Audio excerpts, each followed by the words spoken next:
बिस्मिल्लाहिर्रहमानिर्रहीम। अस्सलाम वालेकुम दोस्तों, उम्मीद करता हूँ कि आप खैरियत से होंगे। दोस्तों, ऑस्ट्रेलियन गवर्नमेंट ने स्टूडेंट्स के लिए एक और न्यूज़ अभी रिसेंटली पब्लिश की है, जिसमें दोस्तों उन्होंने कहा है कि हम लिविंग एक्सपेंसेस रेस कर रहे हैं। जीटीई के मुतालिक उन्होंने एक बात की और फिर उन्होंने जो हाई रिस्क पे कॉलेजेस हैं उनके मुतालिक बात की। हम क्विकली इन चीज़ों को रिकैप करेंगे।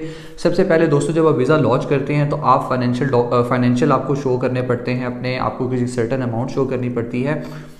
वो लिविंग एक्सपेंस आपको एक्चुअली शो करने पड़ते थे।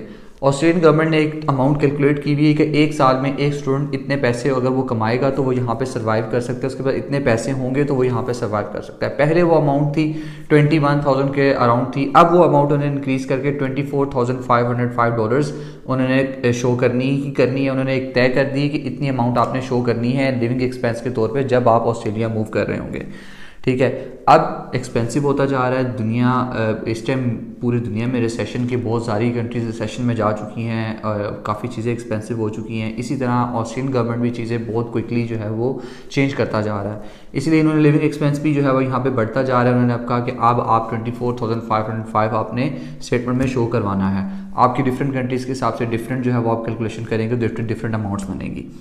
अब जीटीई की बात करते हैं। जीटीई दोस्तों क्या है? Genuine temporary एंट्रेंट। आप इससे पहले जब स्टूडेंट वीज़ा अप्लाई करते थे तो आप जीटीई स्टेटमेंट आप देते थे, जिसे हम एसओपी भी कहते थे। उसमें आप अपना एक्सप्लेन करते थे कि आप ये कोर्स क्यों करना चाह रहे हैं, आपका प्लान क्या है, आप वापस चले जाएंगे, आप यहाँ सेटल होंगे, आप सारा प्लान उन्हें देते थे। अब उसको उन्होंने क्या असेस करना होता था कि जेन्युइन टेम्परेरी एंट्रेंट, जो बंदा यहाँ पे आ रहा है वो जेन्युइनली यहाँ पे सिर्फ टेम्परेरी रहेगा और यहाँ पे शॉर्ट टर्म के लिए अपना काम करेगा और वापस चला जाएगा। जैसे कि गवर्नमेंट ने इस साल के शुरू में ये भी कहा था कि बहुत सारे ऐसे स्टूडेंट्स हैं जो कि इस सिस्टम को एक्सप्लॉइट कर रहे हैं, जो कि सिर्फ यहाँ रेजिडेंसी लेने के लिए आते हैं और वो रेजिडेंसी में सबसे ज़्यादा वही पार्ट ले रहे हैं, हमें स्किल क्लास नहीं मिल रही।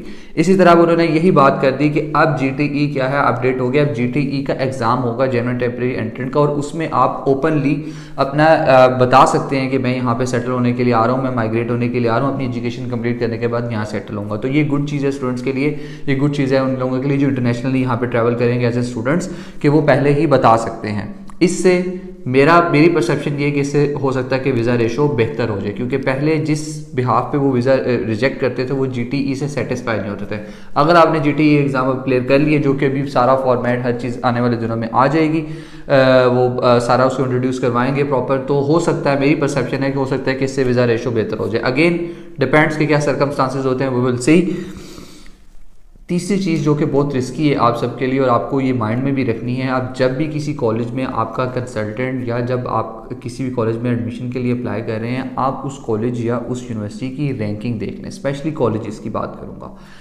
अब इन्होंने रिसेंटली जो स्टेटमेंट दी है, उन्होंने कहा कि हम हाई रिस्क कॉलेजेस को हम बहुत क्लोजली मॉनिटर कर रहे हैं। कुछ हंड्रेड्स ऑफ कॉलेजेस उन्होंने बताया कि हम इनको बहुत क्लोजली मॉनिटर कर रहे हैं, और वो कॉलेजेस इनके हाई रिस्क पे हैं जिनकी वीज़ा रेशो भी बहुत कम है। एजेंट कंसल्टेंट्स आपको किसी भी कॉलेज में भेज देंगे, उनको अपना बेनिफिट मिलता है उसमें, वो आपको किसी भी कॉलेज में भेज देंगे और आप किसी भी कॉलेज में जाके अप्लाई कर देंगे और आप बहुत हैप्पी होंगे कि मेरा ऑस्ट्रेलिया का वीज़ा अप्लाई हुआ है। लेकिन यू नेवर नो, 50% चांसेस है कि आपका वीज़ा रिजेक्ट हो जाए, 50% है कि आपका एक्सेप्ट हो जाए।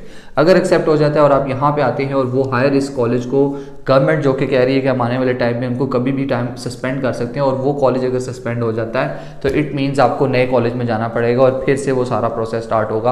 आप नए कॉलेज में एडमिशन लेंगे, आप जाएंगे, आपका जो है वो प्रॉपर एक कोर्स चेंज होगा, तो वो सारी चीज़ें लुक आफ्टर होंगी। तो एक खतरे की घंटी है इस बात से कि आप हाई रिस्क कॉलेज से दूर रहें, आपके पैसे फंस सकते हैं और आप वहाँ पर अपना टाइम वेस्ट कर सकते हैं। दोस्तों, ऑस्ट्रेलिया हमेशा क्वालिटी एजुकेशन पे फोकस करता है, इसीलिए अपने सारे रूल्स को ये रिफॉर्म कर रहे हैं, दोबारा जो है वो उनको रिकन्स्ट्रक्ट कर रहे हैं और उनको आसान बना रहे हैं, कुछ को मुश्किल बना रहे हैं। लेकिन at the end of the day ये अपनी कंट्री की एजुकेशन को ये क्वालिटी वाला रखना चाहते हैं, क्योंकि बिगेस्ट एक्सपोर्ट है इस कंट्री की। आई होप कि आपको मेरी वीडियो पसंद आई होगी। अपने दोस्तों के साथ शेयर कीजिएगा जिन्हें अभी स्टूडेंट वीज़ा के लिए अप्लाई करना है या कर चुके हैं, ताकि उनके लिए इन्फॉर्मेटिव हो। Keep watching my videos and follow for more.